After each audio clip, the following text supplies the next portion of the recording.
மதிப்புக்கும் மரியாதைக்குரிய தமிழக வெற்றிக் கழகத்தின் வெற்றி தலைவர் தளபதி மற்றும் அன்புமிகு அம்மா மற்றும் பெரியோர்களே, தாய்மார்களே, கழகத்தின் மாநில மாவட்ட நிர்வாகிகளே, நகரம், ஒன்றியம், பேரூராட்சி, கிளைக்கழகம், வார்டு, பகுதி பொறுப்பாளர்களே, சகல அணிகளின் நிர்வாகிகளே, கழகத்தின் தூண்களாக இருக்கும் பாசத்துக்குரிய பொதுக்குழு உறுப்பினர்களே, உங்கள் அனைவரையும் சிறப்பு பொது குழு கூட்டத்திற்கு வருக என்று வரவேற்கிறேன். இன்று இந்த பொதுக்குழு கூட்டத்தில் உங்கள் அனைவரின் முகங்களையும் பார்க்கும்போது நான் மகிழ்ச்சி அடைகிறேன். நாம் அனைவரும் ஒரே குடும்பம், ஒரே கொள்கைக்காக, ஒரே லட்சியத்திற்காக நம்மை இணைத்து கொண்ட மாபெரும் கட்சி தான் நம்மளுடைய தமிழக வெற்றி கழகம்.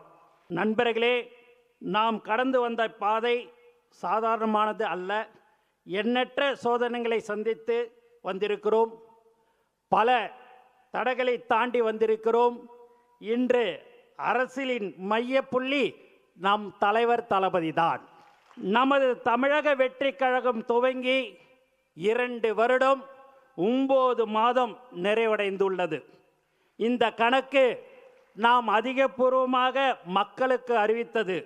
ஆனால் நம் தலைவருடைய உழைப்பு, உங்களுடைய அர்ப்பணிப்பு, மக்களோடு நமக்கு இருக்கின்ற பாசம் 30 ஆண்டுகளை தாண்டி தனி வரலாறு. இது அனைத்திற்கும் அடித்தளம் ஒரு மனிதர் மட்டும்தான். அவருடைய வழிகாட்டுதலும் தியாகமும் மிகவும் பெரியது. 30 ஆண்டுகளுக்கு மேல் இந்த மண்ணோடும் மக்களோடும் எங்கள் வீட்டு பிள்ளையாக மாறியுள்ள அந்த மாமனிதர் தான் நம் தலைவர் தளபதி. நம்முடைய எதிரிகள் ஒன்றை புரிந்து கொள்ளவில்லை. யாரும் இவரை எளிமையாக அசைத்து பார்க்க முடியாது. ஏனென்றால் இவர் மக்களின் நம்பிக்கை, தாய்மார்களின் நம்பிக்கை, தமிழ் மண்ணின் நம்பிக்கை. நமது கட்சி சாதாரண கோட்டை அல்ல. இது தொண்டர்களின் தியாகத்தால் கட்டப்பட்ட இரும்பு கோட்டை. இனி நம் வேலை எதிரிகளை தோலுரித்து காட்டுவது தான். தலைவர் கை காட்டும் திசையில் பல மடங்கு பலத்துடன், புதிய வேகத்துடன் நாம் செயல்பட போகிறோம். நம் மக்கள் இன்று ஒரு மாற்றத்தை எதிர்நோக்கி இருக்கிறார்கள், காத்து கொண்டிருக்கிறார்கள். அந்த மாற்றத்தை கொடுக்கும் தகுதியும் நேர்மையும் கொண்ட ஒரே கட்சி நமது தமிழக வெற்றி கழகம் மட்டும்தான். இது வெறும் பொதுக்குழு கூட்டம் அல்ல. இது நம்முடைய லட்சிய பயணத்தின் ஒரு வரலாற்று திருப்பம். நம்முடைய கொள்கைகளை மீண்டும் உறுதிப்படுத்தவும், நம்முடைய கரங்களை மேலும் பலப்படுத்தவும் நாம் இங்கு கூடியிருக்கிறோம். ஒரு மாபெரும் இயக்கத்திற்கு கட்டுப்பாடு என்பது மிகவும் அவசியம். நாம் அனைவரும் தலைவரின் முடிவுக்கு கட்டுப்பட்ட ஒரு தாய் பிள்ளைகளாக செயல்பட வேண்டும். நமது பலமே நமது கட்டுக்கோப்பு தான். அதை சீர்குலைக்க நினைக்கும் எதிரிகளை நாம் அனுமதிக்க கூடாது.